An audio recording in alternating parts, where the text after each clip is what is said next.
Knowledge about Islam کے معزز ناظرین السلام علیکم۔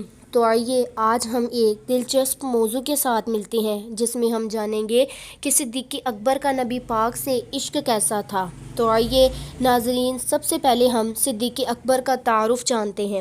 حضرت ابوبکر صدیق رضی اللہ عنہ کی پیدائش عام الفیل سے 2 سال 6 ماہ بعد اور ہجرت نبوی سے 50 سال 6 ماہ پہلے 573 عیسوی مکہ میں پیدا ہوئے۔ آپ کا اسلامی اسم غرامی عبداللہ، کنیت ابو بکر اور لقب صدیق اور عتیق ہے۔ آپ کے والد کا نام عثمان اور ان کی کنیت ابو قحافہ ہے۔ والدہ کا نام سلمہ اور ان کی کنیت ام الخیر ہے۔ آپ کا تعلق قبیلہ قریش کی شاخ بنو تمیم سے ہے۔ زمانہ جاہلیت میں آپ کا نام عبداللہ الکعبہ تھا جو حضور پاک صلی اللہ علیہ وآلہ وسلم نے بدل کر عبداللہ رکھ دیا تھا۔ ایک دن حضرت ابوبکر صدیق رضی اللہ عنہ نے جب سنا کہ بلال کلمہ پڑھنے کی وجہ سے تکلیف میں ہے، آپ نے یہ پختہ ارادہ کر لیا کہ میں بلال کو خرید کر آزاد کر دوں گا۔ آپ امیہ کے پاس گئے۔ آپ نے فرمایا کہ بلال جو تیرا غلام ہے میں اسے خریدنا چاہتا ہوں۔ امیہ ہنسنے لگے اور کہنے لگے، اے ابو بکر، کیا تو نے بلال کو دیکھا ہے؟ وہ تو کالے رنگ والا، سیاہ رنگ والا، نعوذ باللہ بدصورت ہے، اسے تو کیوں خریدنا چاہتا ہے؟ حضرت ابوبکر صدیق نے گویا جواب دیا۔ آپ نے فرمایا، مصطفیٰ کا غلام جمال نہیں دیکھتا، کسی کا حسن و جمال نہیں دیکھتا، کسی کے کردار، کسی کے عمل کو، کسی کی صورت کو نہیں دیکھتا۔ مصطفیٰ کا غلام اپنے آقا کی رضا کو دیکھتا ہے۔ جس طرح میرے آقا کی رضا میں ویسے ہی کروں گا۔ مجھے بلال چاہیے۔ کہا، اس کے بدلے تجھے 10,000 درہم دینے پڑیں گے۔ حضرت ابوبکر صدیق نے فرمایا، تجھے 10,000 درہم دینے کو تیار ہوں۔ کہا، ساتھ تو اپنا غلام وہ بھی مجھے دے گا۔ حضرت ابوبکر صدیق نے فرمایا، میں اپنا غلام بھی تجھے دیتا ہوں، مجھے بلال دے دے۔ حضرت بلال کو خرید کر حضرت بلال کو نبی پاک کی بارگاہ الہی میں لے آئے۔ میرے نبی نے جب حضرت بلال کو دیکھا تو چہرے پر خوشی کی لہر آ گئی۔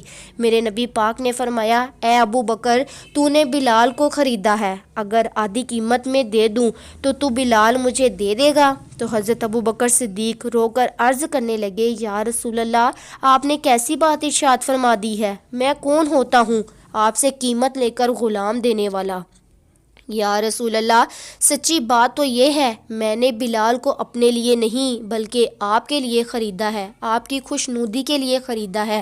یہ بات جب معاملہ ہو گیا تو لوگوں نے کہنا شروع کر دیا، کوئی نہ کوئی بلال کا ابو بکر پر احسان ضرور ہوگا جس کی وجہ سے بلال کو ابو بکر نے آزاد کروایا ہے۔ ادھر جب اللہ پاک نے اپنے ابو بکر کی بات کے بارے میں سنا کہ ابو بکر کے بارے میں لوگوں یہ بات کہہ رہے ہیں، اللہ پاک نے فرمایا، جبرائیل قرآن لے جا اور میرے ابو بکر کی صداقت کی گواہی دے دے۔ حضرت جبرائیل قرآن لے کر آئے۔ اللہ پاک نے قرآن میں نازل فرمایا، جو یہ کہہ رہے ہیں کوئی نہ کوئی بلال کا احسان ہوگا ابو بکر پر، فرمایا، نہ میں رب اعلان کر رہا ہوں، بلال کیا کسی کا بھی ابو بکر کر کوئی احسان نہیں ہے۔ ہاں، ابو بکر جو کر رہا ہے اپنے رب کی رضا کے لیے کر رہا ہے۔ یہ اللہ نے حضرت ابو بکر کے حق میں گواہی دے دی۔ فرمایا کہ میں اعلان کرتا ہوں کہ ابو بکر جو بھی کر رہا ہے اپنے رب کی رضا کے لیے کر رہا ہے،